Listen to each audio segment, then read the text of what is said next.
Last class में goodwill topic हमने start किया था।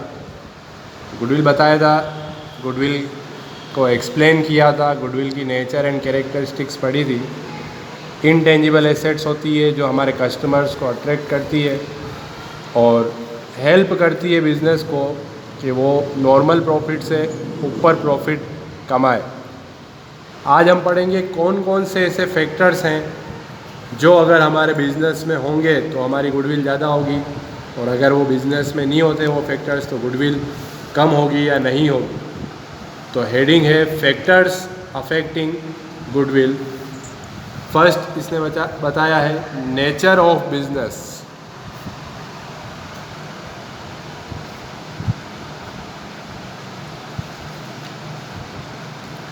तो लैंग्वेज सुनना ध्यान से, बुक में कह रहा है factors affecting goodwill, the following are the main factors which affect the valuation of goodwill.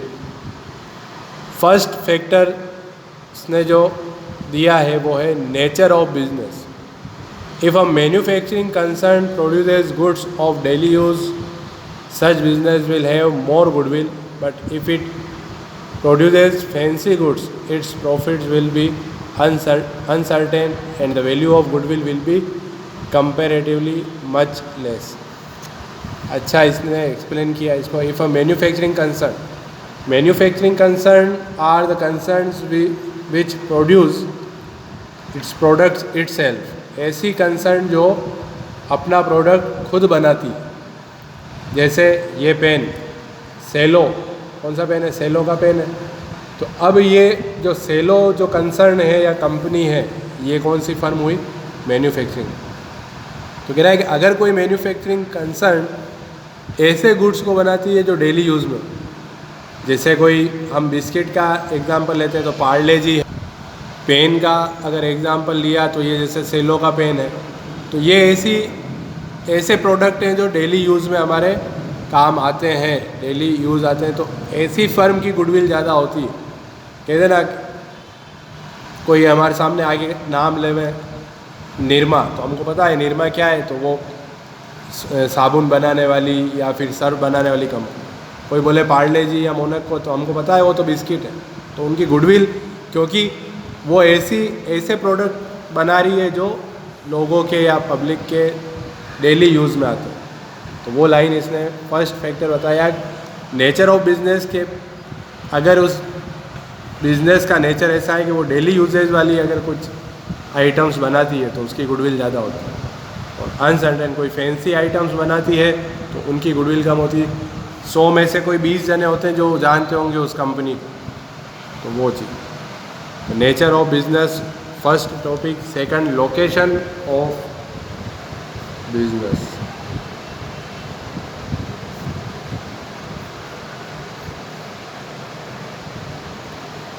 Second जो फैक्टर है लोकेशन ऑफ बिजनेस, ये बिजनेस की जो गुडविल होती है उसको बहुत ज़्यादा इफेक्ट करता है।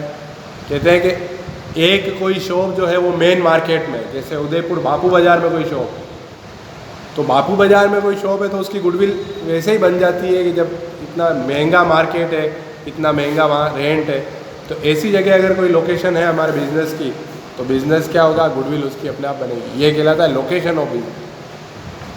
मेन चौपाटी, नाथद्वारा में चौपाटी पे कोई शॉप है तो उसकी गुडविल बन जाएगी, पर यही कहीं लोधा घाटी पर या लंबी गली के अंदर किसी की दुकान है तो उसकी गुडविल थोड़ी होगी, सिर्फ मोहल्ले वाले आएंगे। तो लोकेशन ऑफ बिजनेस कहते ना, एक ईजी टू गो, एक जो हम वर्ड यूज़ करते हैं ईजी टू गो। मार्केट गए तो हम मान लो सब्जी खरीदने गए या फ्रूट्स खरीदने गए, तो वो शॉप हमको रास्ते में ही मिल जाती। चौपाटी पे कोई शॉप है, सब्जी मंडी जाएंगे तो वो रास्ते में ही मिल जाएगी, तो किसी शॉप के लिए अलग से नहीं जाना पड़े। इजी टू गो होगे तो वहाँ क्या होंगे? कस्टमर इजीली जा सकते हैं, तो धीरे धीरे कस्टमर बढ़ेंगे तो क्या बढ़ेगी? गुडविल बढ़ेगी। और कोई गली में या कोने में है तो उनकी गुडविल कंपेरेटिवली क्या होगी? कम होगी। तो ये फैक्टर्स अफेक्टिंग गुडविल, मतलब ये सब वो फैक्टर्स हैं, ये अगर बिज़नेस में होते हैं तो बिज़नेस की गुडविल होगी, और अगर बिज़नेस में नहीं है तो गुडविल नहीं होगी। तो फर्स्ट था nature of business, second location of business, third management efficiency.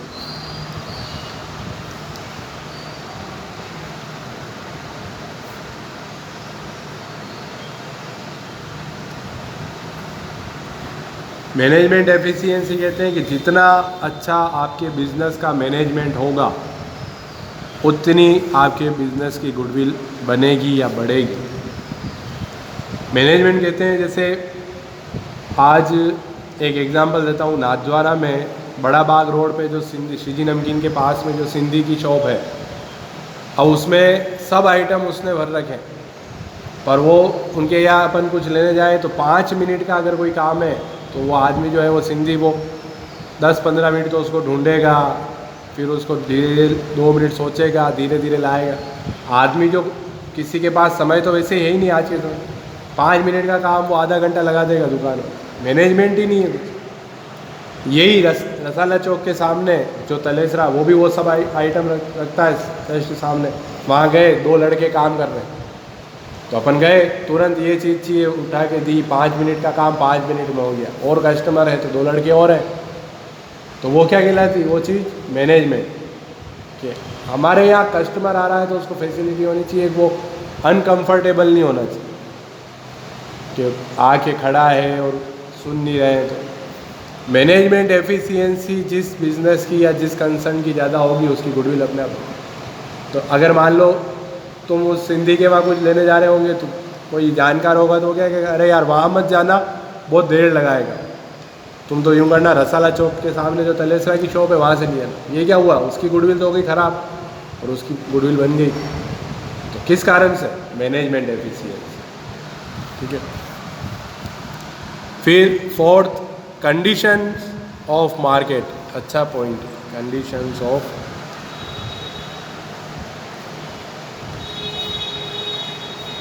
Exam में गुडविल की थ्योरी पूछते हैं बहुत बार। What do you mean by goodwill, what is the nature and characteristics of goodwill and what are the factors affecting goodwill, सब हमको explain, ये जो कर रहा हूँ इनको ध्यान से पढ़ना है वापस बुक में। तो 4th, कंडीशंस ऑफ मार्केट, ये भी एक फैक्टर है जो हमारे बिजनेस की गुडविल को अफेक्ट करता है। If a business enjoys less possibility of competition, that is monopoly market. ये तुम्हारे इकोनॉमिक्स का टॉपिक, मोनोपोली का आया, उस हिंदी में कहते हैं एकाधिकार। कोई बिजनेस है उसमें लेस पॉसिबिलिटी ऑफ कंपटीशन, कोई कंपटीटर ही नहीं है तो अपने आप ही गुडविल बन जाती है।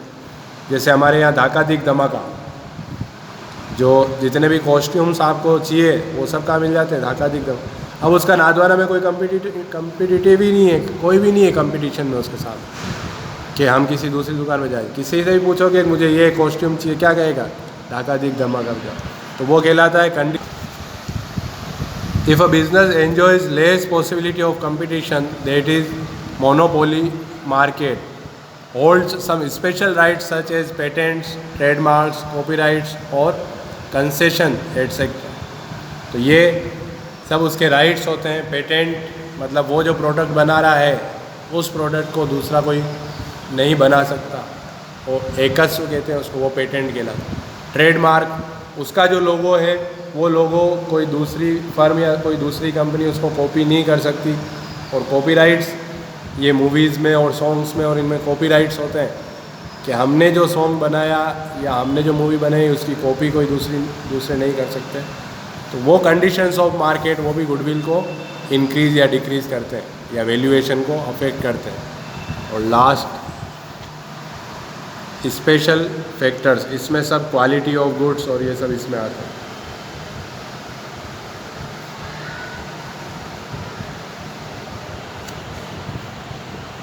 If a business is making higher profits on account of special factors like import license, availability of power at low cost, regularity of supply, long-term contracts for the purchase of products, famous helpers, etc., the value of goodwill for such firms will be much higher than others. होते हैं ना बहुत सारे business ऐसे होते हैं जिनको दूसरे से ज़्यादा फैसिलिटी या ज़्यादा इजी कोई चीज़ें मिल जाती है तो उनको ज़्यादा प्रॉफिट्स होते हैं, तो उनकी गुडविल ज़्यादा बन जाती है। तो ये स्पेशल फैक्टर्स में क्या क्या बताया इसने, ये सब फैक्टर्स, इस पर क्वालिटी ऑफ गुड्स भी हम इसमें ऐड कर सकते हैं। क्वालिटी ऑफ गुड्स कहते हैं कि आप जितना अच्छा क्वालिटी उसमें आपके गुड्स में रखोगे उतनी ज़्यादा आपकी गुडविल बनेगी कि आप उस क्वालिटी की चीज़ दे रहे हो। तो जब कस्टमर उसको यूज़ करते हैं तो वो दूसरे अपने फ्रेंड्स, फैमिली या सर्कल में उस प्रोडक्ट के बारे में कहेंगे कि वो प्रोडक्ट अच्छा है। तो क्वालिटी ऑफ गुड्स हमेशा उस बिज़नेस की जो गुडविल होती है उसको अफेक्ट करता है। तो ये जो 5 पॉइंट्स हैं ये हैं फैक्टर्स अफेक्टिंग गुडविल। एग्ज़ाम में अगर क्वेश्चन पूछें what are the factors affecting goodwill तो हमको ये आंसर लिखने हैं। अब जो अगला टॉपिक आएगा वो है need for valuation of goodwill.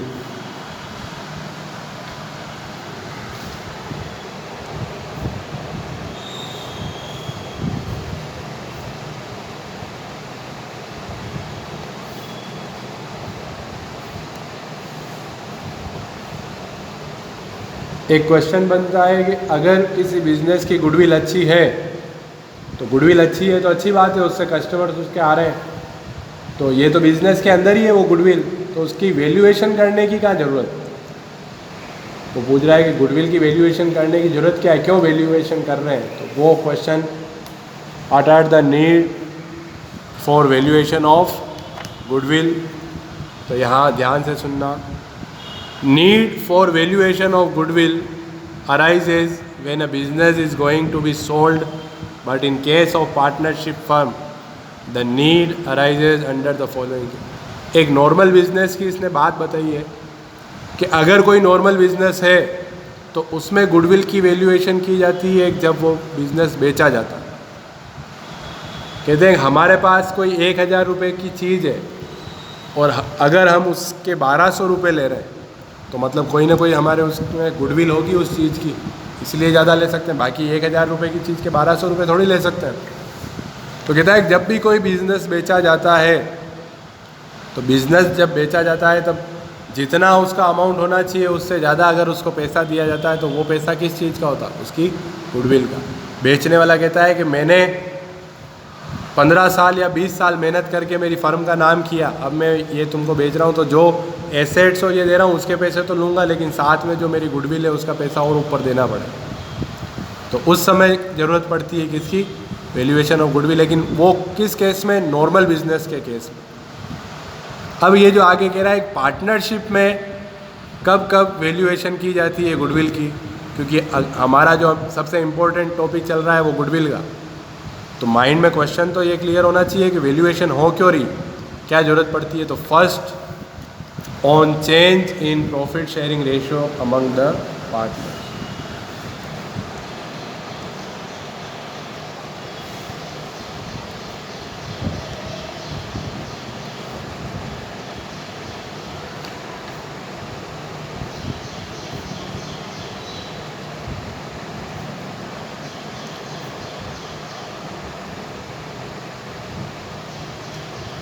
First जो इसने need for valuation of goodwill बताई है उसमें लिखा है on change in profit sharing ratio among the partners whenever partners decide to change their existing profit sharing ratio then goodwill is calculated. जब भी जो एग्जिस्टिंग पार्टनर है उनका जो एग्जिस्टिंग रेशियो है उसको जब भी वो चेंज करते हैं तब वो कहता है कि गुडविल की वैल्यूएशन। क्यों, क्योंकि एक वर्ड पहले भी आ चुका है, क्या वर्ड है, सेक्रीफाइस।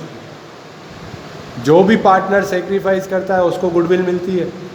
तो मान लो इसको एक एग्जांपल से समझते हैं, A:B:C, ये 5:3:2 में पार्टनर, क्या रेशो है, 5:3:2।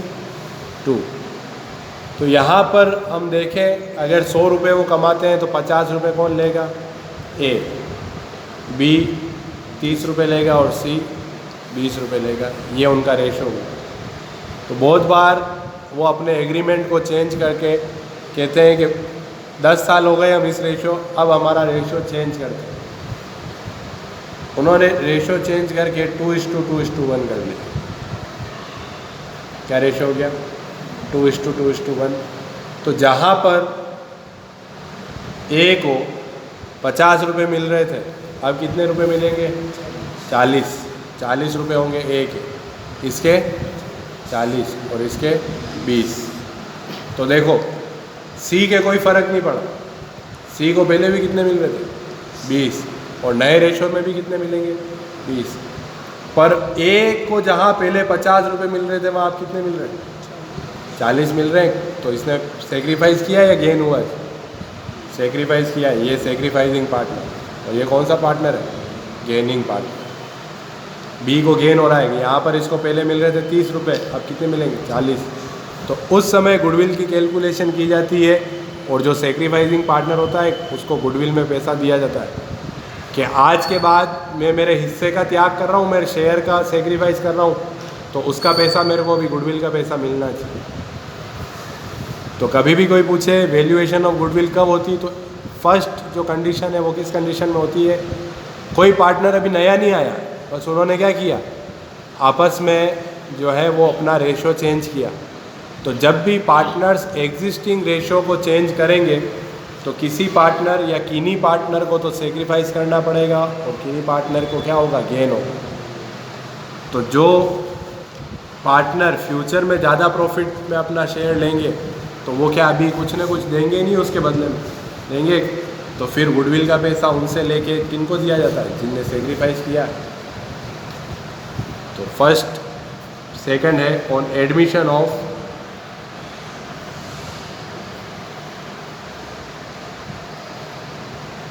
ये तो पूरा चैप्टर है ही हमारा on admission of a new partner, यही तो मेन पढ़ना है। जब भी कोई नया पार्टनर आएगा तो हमने पढ़ा था 2 अमाउंट मंगवाए जाते हैं, कौन से कैपिटल और गुडविल।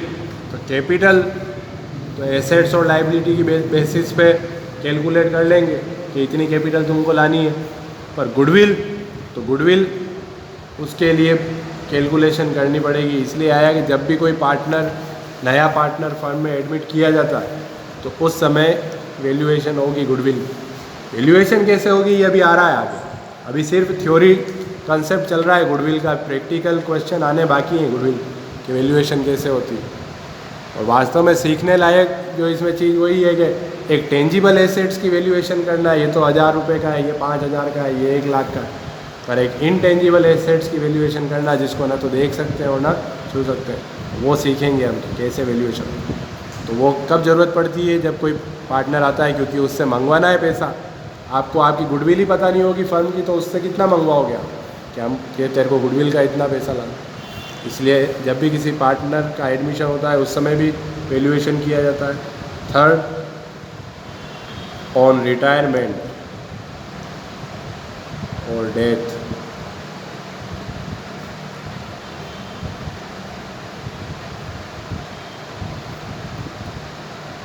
जैसे कोई पार्टनर एडमिशन लेता है उसी तरीके से कोई पार्टनर जब रिटायर्ड होता है या किसी पार्टनर की डेथ होती है तो उस समय भी गुडविल की कैलकुलेशन की जाती है कि जो रिटायर्ड हो रहा है वो क्या करके जा रहा है, सेक्रीफाइस करके जा रहा है कि आज के बाद मेरे को फर्म में कुछ भी पैसा नहीं चाहिए, मेरा जो शेयर है वो मैं सेक्रीफाइस करता हूँ। तो वो जिस समय जाता है उस समय उसको गुडविल के पैसे दिए जाते हैं। आपने इतने सालों हमारे साथ बिजनेस में काम किया तो वो जो गुडविल बनी हुई है हमारे फर्म की, उस गुडविल की एक वैल्यू है, उस वैल्यू में से आपका जितना शेयर है वो लेके जाओ। और अगर उसकी डेथ हो गई तो उसके जो नॉमिनी होते हैं, रिप्रेजेंटेटिव जो भी होगा उत्तराधिकारी, उसको वो पैसे दिए जाते हैं कि ये तो इनका कैपिटल, इनकी कैपिटल तो इतनी थी, वो पैसा तो आपको मिलेगा ही, पर फर्म की गुडविल इतनी है तो उसमें इनका शेयर बनता है गुडविल में, तो वो पैसा भी उनको दिया जाए। तो किसी का रिटायरमेंट हो या किसी की डेथ हो उस समय भी वैल्यूएशन करेंगे। फिर on sale of business,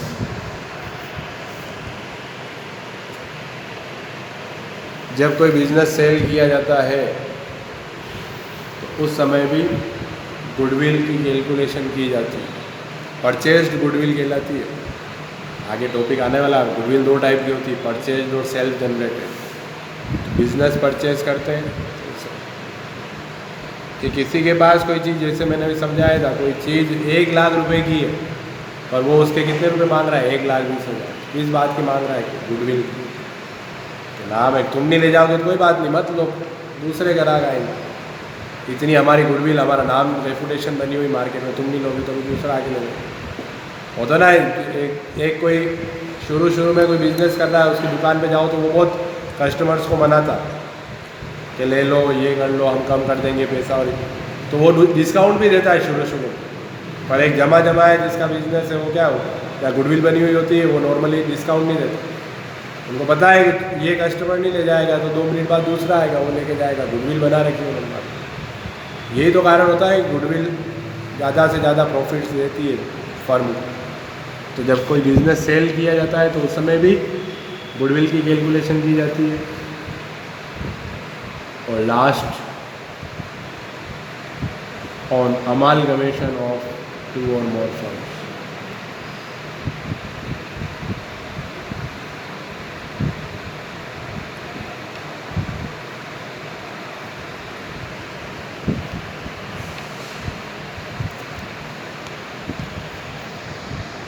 first बार आया है तुम्हारा वर्ड अमालगमेशन। अमालगमेशन कहते हैं हिंदी में, इसको कहा जाता है एकीकरण। क्या कहते हैं? एकीकरण। दो कोई अच्छी कंपनीज है, वो दोनों मिलके और एक कंपनी बन जाए, ठीक है, तो उसको क्या कहते हैं? अमालगमेशन। ठीक है, जैसे एक एग्जांपल है पेप्सी लिमिटेड।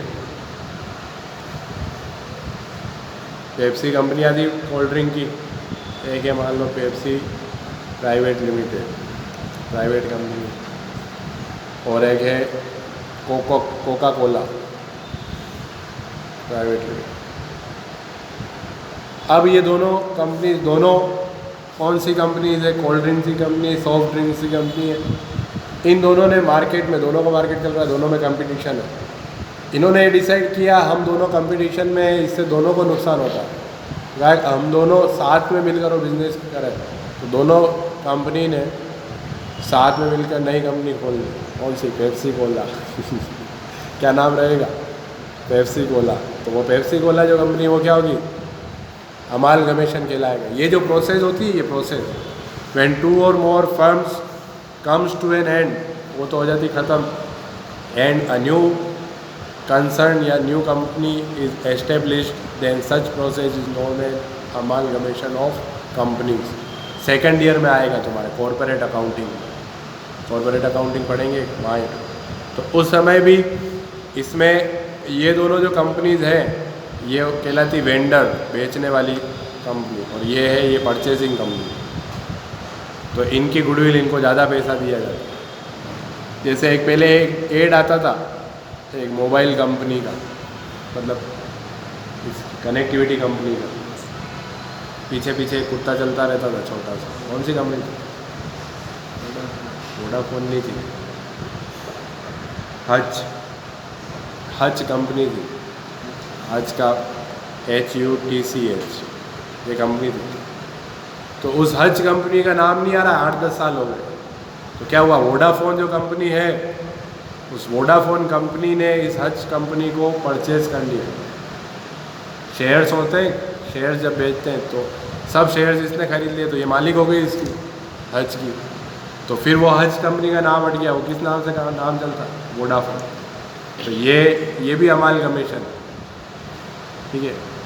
तो वो फिर जो कुत्ता आता था पीछे पीछे, उसकी जगह जूजू आने लग गया, ठीक है। आज के उसके वोडाफोन के ऐड आते हैं वो नहीं। तो अमालगमेशन के टाइम वेंडर कंपनी जो है, बेचने वाली कंपनी, उसकी गुडविल की कैलकुलेशन। तो ये जो टॉपिक है, मान लो कभी कोई क्वेश्चन पूछे कि गुडविल इनटेंजिबल एसेट से ज़रूरत क्या पड़ रही है कि हम उसकी कैलकुलेशन करें, तो ये सब need for valuation of goodwill है कि ऐसे ही बिना किसी मतलब के कोई काम नहीं किया जाए।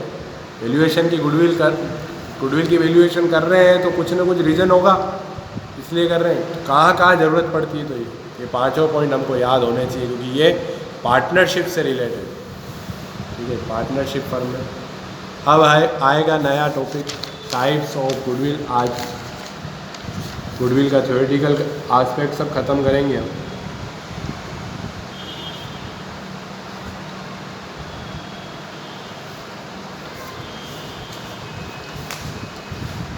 टाइप्स ऑफ गुडविल में इसने 2 गुडविल बताई है। एक होती है परचेज्ड गुडविल,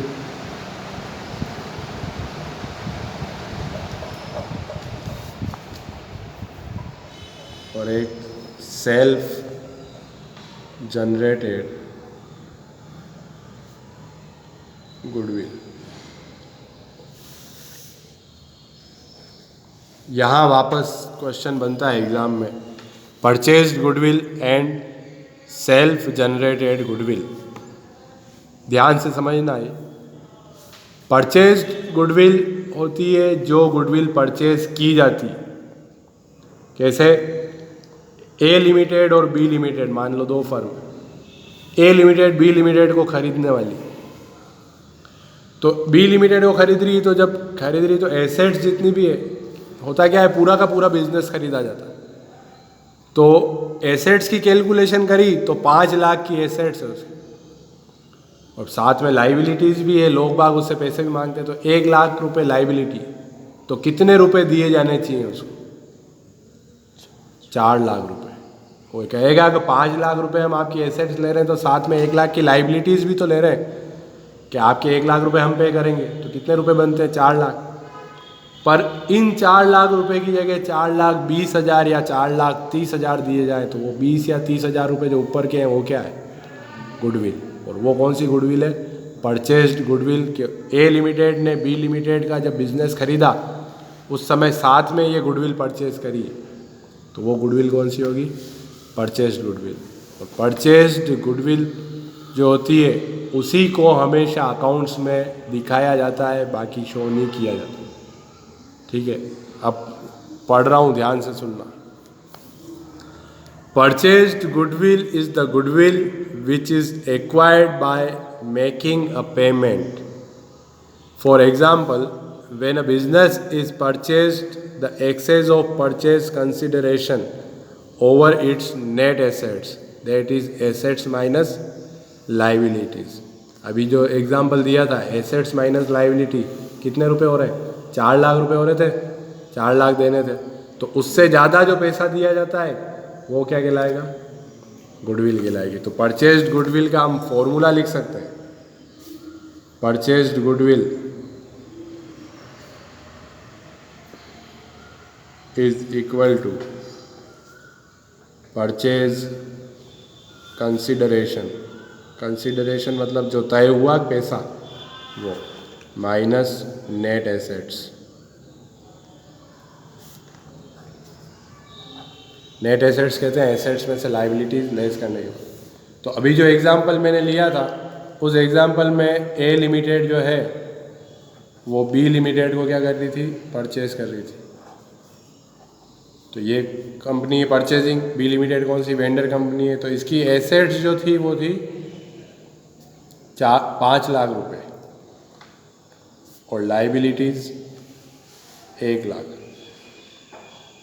तो वही एग्जांपल है, ए लिमिटेड ने जब 5 लाख की एसेट्स खरीदी तो साथ में 1 लाख रुपए की लाइबिलिटीज भी ली, तो पेमेंट कितना करना चाहिए? 4 लाख रुपए करने चाहिए। पर मान लो ये 4 लाख की जगह 4,30,000 रुपये देते हैं, तो वो जो 30,000 ऊपर के हैं वो क्या है? गुडविल। कैसे? कि परचेज्ड गुडविल, फॉर्मूला क्या बन रहा है? Purchase consideration. परचेज कंसिडरेशन कितना तय हुआ?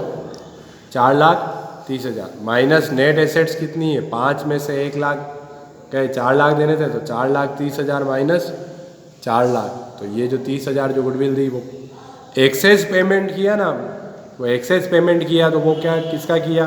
गुडविल का। और वो गुडविल कौन सी है? परचेज, खरीदी हुई। तो यही लाइन इसने कही है, purchase goodwill is the goodwill which is acquired by making a payment. तो पेमेंट किया है हमने गुडविल का। फिर आगे, the following are the important features of purchase goodwill.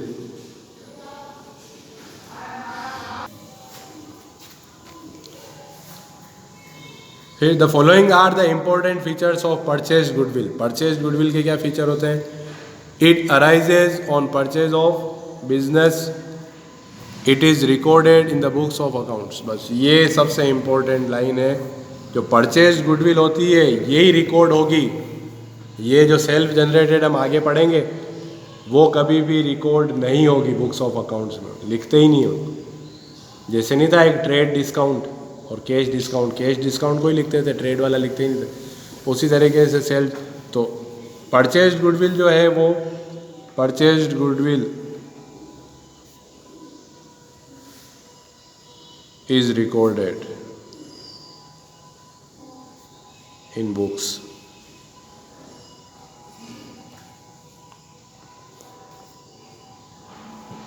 फिर it is shown in the balance sheet as an asset. ये तो हमको पता है गुडविल इंटेंजिबल एसेट है तो एसेट में ही शो होगी। और it is amortised, that is depreciated. पर मैंने कहा था डेप्रिसिएशन वर्ड यूज नहीं होता, ये अमोर्टाइजेशन वर्ड आई।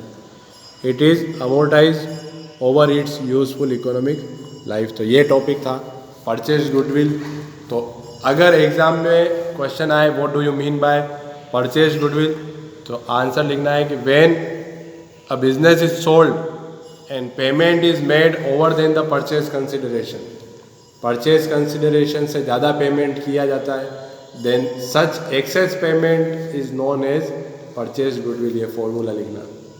और एग्जाम्पल भी वहाँ एक्सप्लेन करना है तो एग्जाम्पल भी दे सकते हैं कि जहाँ 4 लाख रुपए उसने बिजनेस खरीदे, जहाँ 4 लाख रुपए देने थे नेट एसेट्स के, पर वो 430 दे रहा है, तो वो 30,000 रुपये जो है वो किसके दे रहा है, गुडविल के। उस बिज़नेस के साथ में बिजनेस की गुडविल भी परचेज कर रहा है, वो 30,000 रुपये परचेज गुडविल के लाए। और अब जो वर्ड है, जो प्रैक्टिकल क्वेश्चन हमारे आएंगे वो आएंगे सेल्फ जनरेटेड गुडविल। वो कह रहा है कि जैसे एक पार्टनरशिप फर्म है, ए बी और सी 3 पार्टनर है, तो वो तो कोई बिजनेस खरीद रहे बेच रहे नहीं है, उनको अब गुडविल की वैल्यूएशन करनी, तो उनको तो ये कि हमने खुद ने कितनी गुडविल बनाई इतने सालों में, हमारी गुडविल क्या कितनी बनी, तो वो गुडविल की वैल्यूएशन होगी। वो कौन सी गुडविल कहलाएगी, सेल्फ जनरेटेड। तो वो किस बेसिस पे होगी, गुडविल का सबसे मेन बेसिस क्या होता है,